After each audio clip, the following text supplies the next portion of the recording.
Today's podcast is brought to you by StrongHeartAcademy.com, where no heart is no victory. We are also brought to you by BJJ To Go. If you want to build your game and learn jiu-jitsu, go to bjjtogo.com. Third thing we're brought to you by is Rat Bat. Got rats? Want to kill bats?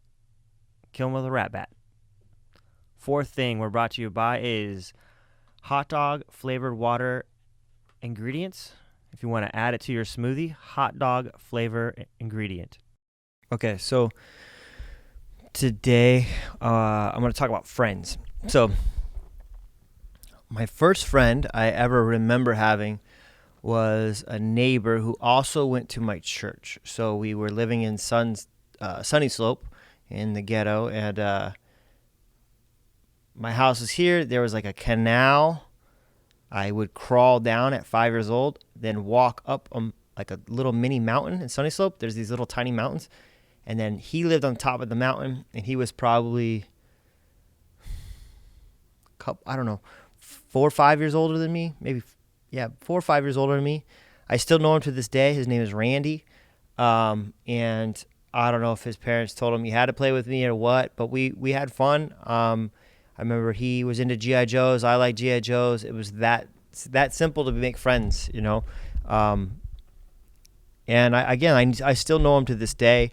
I wouldn't say that we're like tight friends or anything. I don't really hang out with him, but he still goes to my parents' church, and so I know him through family. And then we moved to kind of North Phoenix. It was pretty north at the time. It was Grover's and 43rd Avenue type of area. So then my friends were literally my next door neighbor, and they were three brothers actually.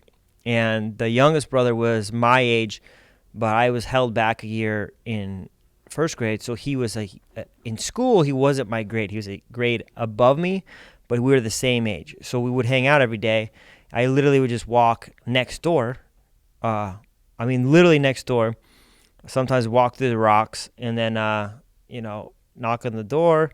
Is Matt there? And we'd hang out. Sometimes we'd hang out with his older brother because, if we wanted to play a game, basketball or something, we would all involved or play football or whatever.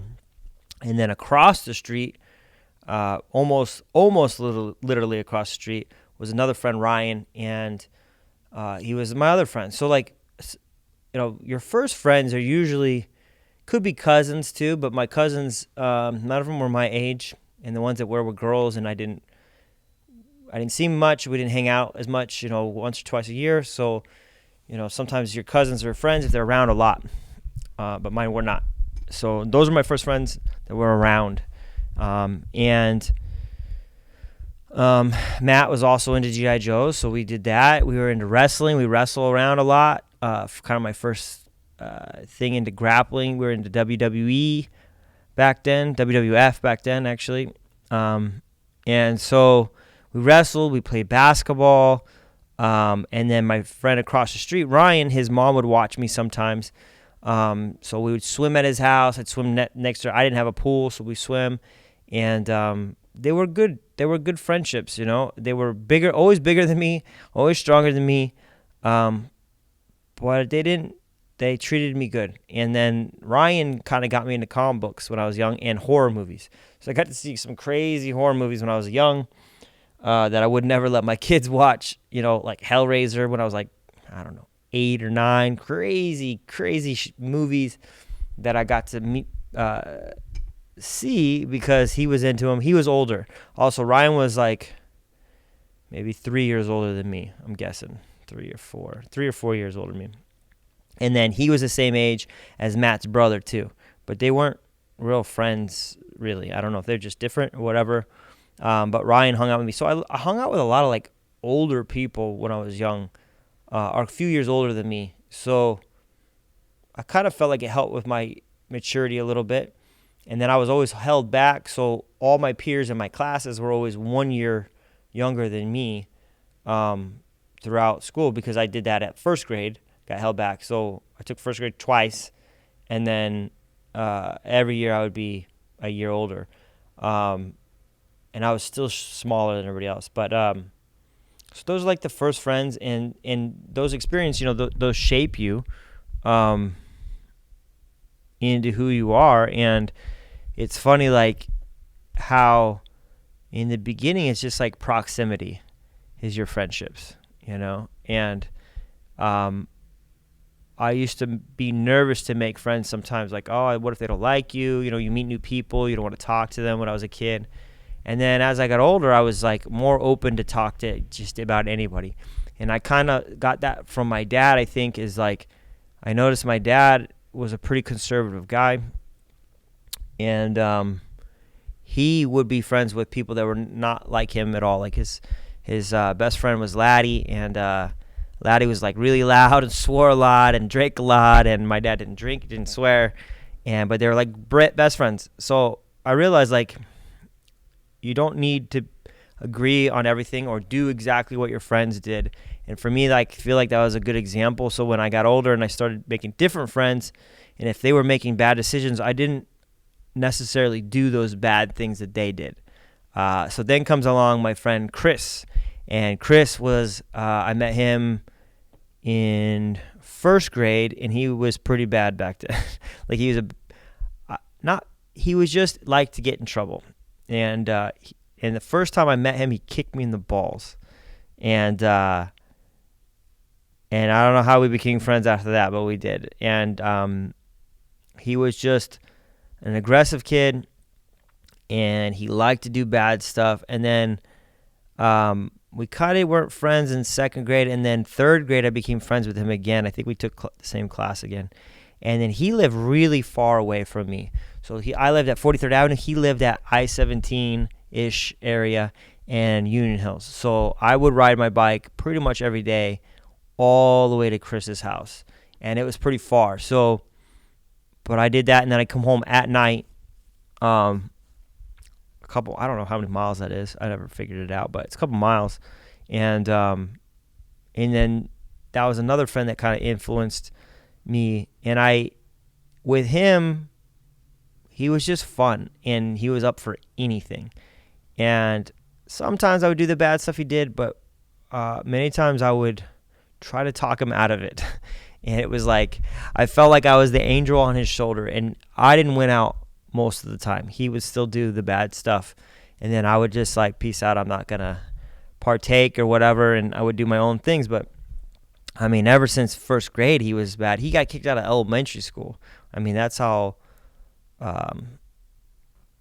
crazy he liked to break the rules. And then he got kicked out of high school, and so and so. And then later he ended up, getting in trouble with the law multiple times. And I tried to save him. Man, I don't know how many times. I tried to get him to sports because he was actually really athletic, but he didn't like sports. But he was naturally at it, and he was very smart too. He was probably smarter than me too, and probably better at sports than me too. But he just didn't commit to anything. And we would ride dirt bikes. His dad had like a steel company, and it used to be by Deer Valley Airport when there was nothing out there. There were all these deserts, and my dad would drop me off with a little dirt bike, and he had a dirt bike, and then that was it. We would just go exploring in the desert and up to no good, shoot each other with BB guns. I mean, we were crazy. I remember there was bums. We'd find bums living in the desert, or homeless people, and they're scary. Like, I mean, they're out there by themselves for a reason. And I remember we found a box of like pornos in the desert, and then we tried to hide them, and we're like, "Woo, what is this?" And we were very young, probably 9 or 10 years old, seeing things we shouldn't see or fully understand. So like, he was a guy that, like, I mean, we got in mischief together. And one time we went to Walmart, and he was stealing BB guns from Walmart, and I got caught with them. And I didn't steal anything, but I got lumped in, and I didn't know. Like, the cops just kind of talked me into confessing for something I didn't do. For like, literally, that's what happened. But I was 12 years old, 13 years old. He used a tool to open a package. So then they called it burglary, I think, instead of shoplifting. So then they put that on my record for a 12-year-old. And then they said, oh, it'll drop off, whatever. And I think I had to do community service. And my parents were so disappointed. And then later on, I had to like apply for something. And the sheriff's department was doing the background check. And they're like, you got caught for burglary in 1993. And I was like, 93? I was like 13. I forgot that it existed. I did this in my 20s when I was doing the background check. And I was like, what is that? And I was like, oh, like, you mean like when I got caught for shoplifting with my friend and pretty much got talked into confessing by the police, and even though I didn't do it, and then it was supposed to drop off, it never did. So then I had to go. Later on, I went to the Glendale Police Department and I said, hey man, you're supposed to drop this. Nobody did the paperwork. You know, first of all, they convinced me to confess to something I didn't do. Then they never did the paperwork when I was 18 to drop it off or whatever. So I got it expunged from my record, but it was like, anyway, but that was an important lesson for me to understand that, you know, just because you're not doing the thing that someone's doing, being around, associating with them, you're guilty by association. And that could be the law, that could be public opinion, all that. So I started to try to be a little bit more careful. If Chris was doing things that I wasn't okay with, I would try to just dip out. And then he got busted for drugs later on in high school, and his parents, he had to do court-appointed rehab. So then I would take him to these court-appointed rehabs, and back then you could smoke indoors. So we would go to these AACA meetings, and instead of waiting in the car, because we didn't have smartphones back then, what am I going to do, sit in the car? I would go inside with him and sit down. And nobody, you can go into an AA meeting or CI meeting, nobody asks you if you're supposed to be there, which was also like, this is crazy. They don't do attendance. It's anonymous. So there's no attendance. You just walk in there. And that was actually helpful for me too. Like I hear these stories and I remember thinking like, I don't ever want to be in those scenarios. And it was good for me. Like it really was good for me, like as examples of what not to do and what not to be. And it never really stuck for him. Yeah, it didn't. And there were just people chain smoking and telling just awful stories. People dropping cocaine or I remember this dude like put it in his carpet and he was trying to get he took a dust buster. He didn't have a vacuum. He did a dust buster and he got the lint out of the dust buster and tried to snort lint and whatever cocaine or crystal that was in there. And like he was like snorting dirt. And I was like, this is crazy. And I remember like they would be kids in there. And I would remember thinking like, I also don't ever want to be a parent that is so, addicted to drugs. And then I'm a parent at the same time. And I can't even keep my life together, So for me, it was like, it was unintentionally helpful for me. And I just did it as a favor to take him. I would give him rides, And he had to get his papers signed, so he couldn't really ditch out on these, or he'd go back to jail, juveniles. So he went to juvenile detention, I believe, and then to get out, he had to do this program or whatever, and then get piss tested and all that stuff too. And so it was just like that friend didn't intentionally to teach me these lessons, but those were lessons I felt like I learned being around him. And then I stopped hanging out with him more and more and more. And then in high school, I hung out with some other people too. I had a friend, Caleb, in junior high that I hung out with a lot. And then he kind of just drifted away, like just didn't want to hang out anymore. He was pretty cool. I hung out with him, and then Chris started hanging out with him too. And then he started dating Caleb's older sister. And that was Chris's deal too. He would date like girls older than him because he was like, he had a mustache before everyone else, and so in junior high, he was like, looked like a high school kid, even though he wasn't. And I guess girls just didn't know the difference or didn't care or whatever. So he was always dating, girls way older than him, and so he would hang out just because he wanted to hang out with that girl, you know. And then I stopped hanging out with them, and then I hung out with some other people, a friend Chris Belanzia, and then he had a house. We would hang out with him, and then I've had Brian and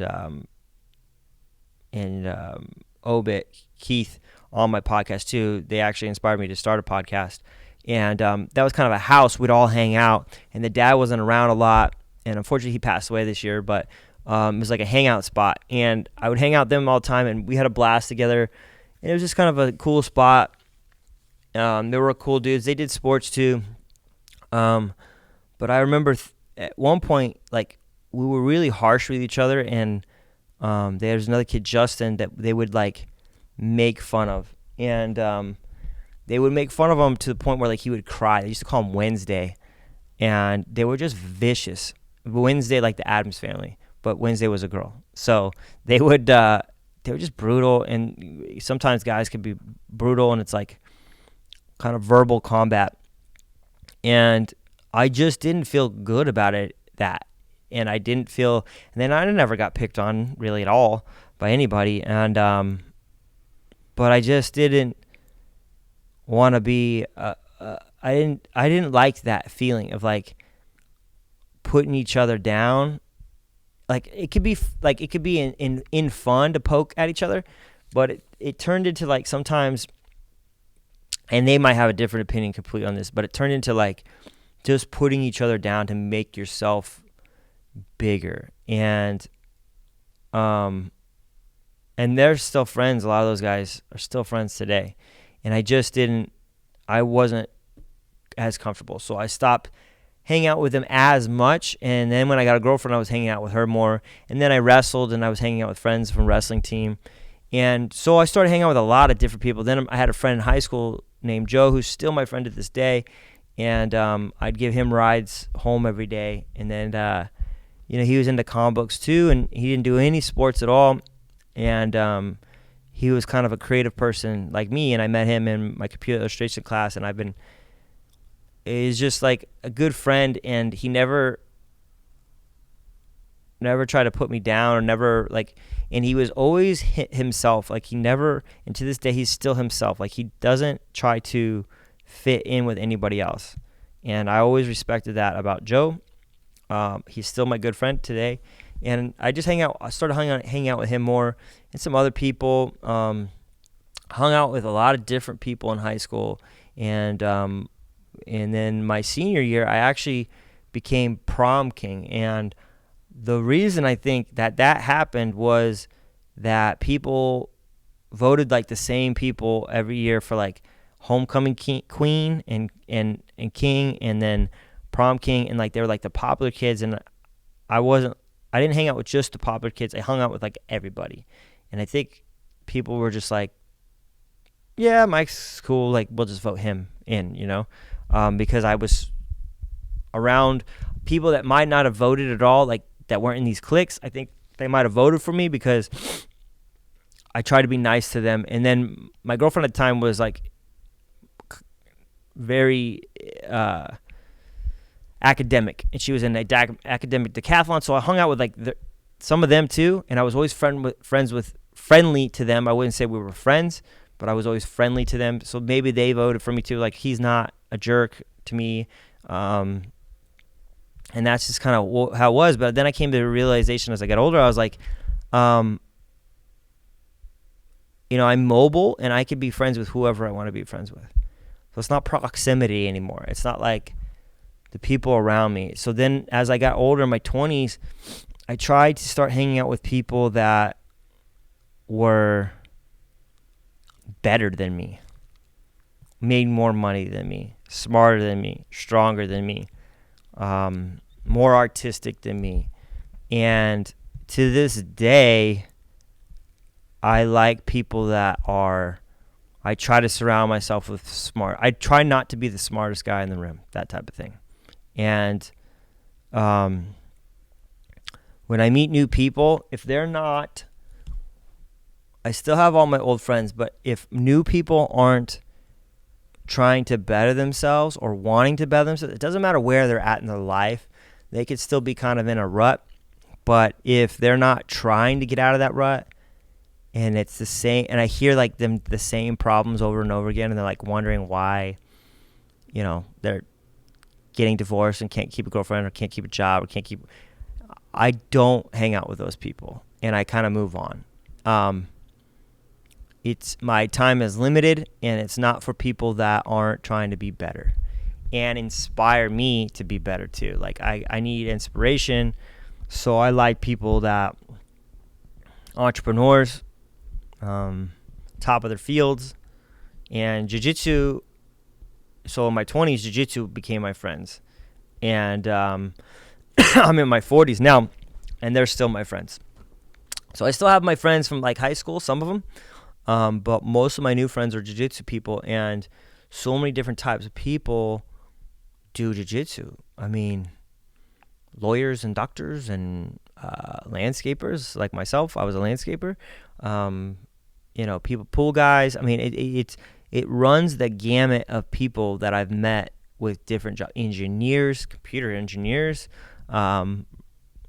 hydro engineer. I mean, I've met so many people in different jobs because of jiu-jitsu, and different walks of life, different opinions, conservative, liberal. I as long as they're people that are interesting and trying to better themselves, or like they're, in my opinion, like on another level from me, I'm attracted to those people. Not like physically attracted, but attracted to like being friends to them and being a part of their lives. And then, I want friends that are also willing to help out, in a time of need, or an ear that I could talk to and get advice from, and that I have something to offer to them too, that I can give them advice, give them help. So it should be like a mutual thing for me. And if it's not a mutual beneficial type of scenario, then we're just not going to be friends. That's just the way it is. And it's kind of like, for me, is like the evolution of like understanding what friends are for me. What role do they play in my life? And those are my main friends. And then I guess I skipped over, like, for 1 year, my parents moved to Scottsdale, in the middle of Scottsdale, Shea and like 110th Street.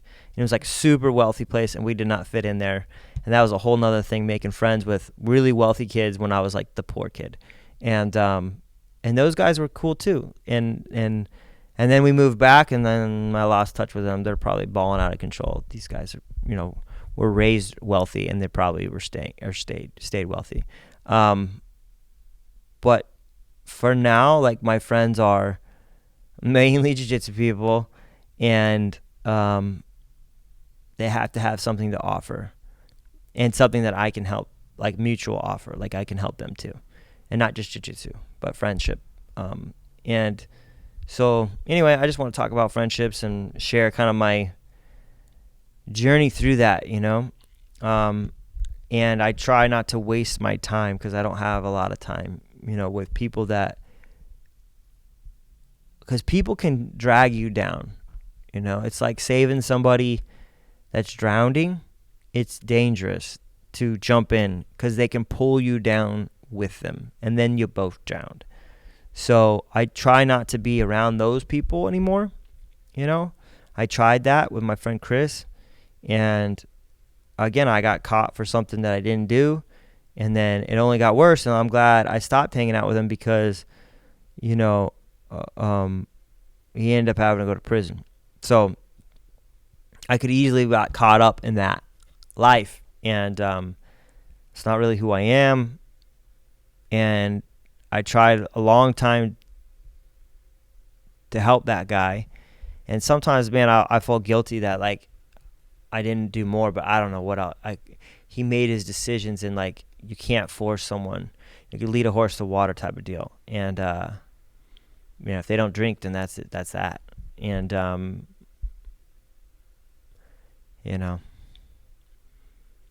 that's that. So my new friends are always moving forward, and they inspire me, and I like to be inspired. So anyway, I don't know what your thoughts on friendships are, or how your friendships are. If you have a lot of friends, if you have a tight circle, I tend to be able to make friends easy, and but they have to be a certain type. So hope you like this. Please subscribe and comment and like and share and declare to the world and all that kind of stuff. Helps me out a ton, and I'll see you later. Peace out. Let me talk for just a second, help me feel that sense of rhythm. Find the meanings in our bearings and discover this position as a stage along the way. Another rung to the ladder, either stalling or you're climbing, and I'd rather be the latter. Instead of getting fatter, let the footsteps resume naturally.